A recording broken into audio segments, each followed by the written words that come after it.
د کونړ پوهنتون دردناکه ورځ او زما د سترګو لیدلی حال.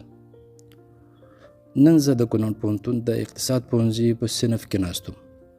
دویم ساعت و د اسلامي اقتصاد د علم او زده کړې فضا حاکمه وه.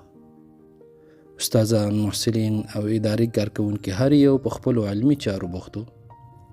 ناڅاپه د پاکستان له لورې توغندیز برید وشو او مرمۍ د پوهنتون علمي ساحه وویشتله. په څو شیبو کې د پوهنتون آرام چاپیریال د ویرې او ګډوډۍ په فضا بدل شو. ټول اداري سټاف، استادان او محصلین د پوهنتون له ساحې د وتلو په حالت کې وو. امنیتي مسؤلینو موږ ته سپارښتنه وکړه چې بازار ته له تګ څخه ډډه وکړو، ځکه وضعیت خطرناک شوی و. زه د سړک له لارې د نواباد سیمې پر لور روان وم. هر طرف ته چې مې کتل، استادان، محصلین او کارکوونکي روان وو. داسې صحنه وه لکه د قیامت ورځ. هر څوک د ځان او نورو د ژغورلو په هڅه کې وو. له خپل ملګرو سره په رکشه کې سپور شو.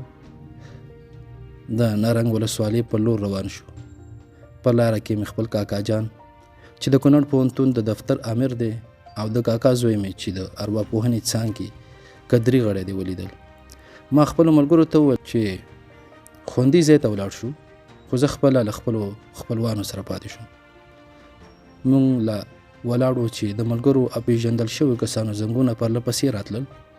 هر چا زموږ د حال پوښتنه کوله. په هغه سخت وخت کې د خلکو خواخوږي او دعاګانې د زړونو لپاره لوی تسل و.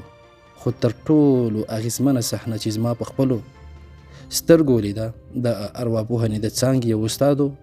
هغه په یو فیلډر موټر کې 6 تنه محصلینو د لیلیې څخه خوندي ځای ته د انتقال هڅه کوله چې موږ یې ولیدلو او زموږ خواته راغلل. کله چې استاد له موټر ښکته شو، لوڅې پښې یې وې او ښي لاس یې ژوبل شوی و. د سلام او احوال وروسته هر محصل ټینګار کاوه، استاده زما څپلۍ واغونده. خو استاد له شرمه او تواضع ډډه کوله. بالاخره د یو محصل څپلۍ یې په پښو کړې. دا یوازې یوه صحنه نه وه، دا د استاد او محصل ترمنځ د مینې، انسانیت او علمي اړیکې ژوندی مثال و.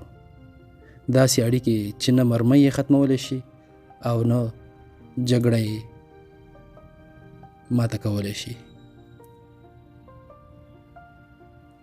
نن یو ځل بیا زموږ د تعلیم او تحصیل مرکزونه په نښه شول. داسې ښکاري چې زموږ دښمن غواړي موږ له علمه بې برخې او راتلونکی مو تیاره کړي.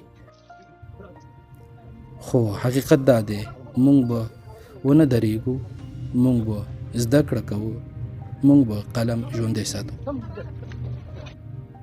الله تعالی دې زموږ ازلي دښمنان تباه او برباد کړي او زموږ د علم مرکزونه دې تل خوندي وي.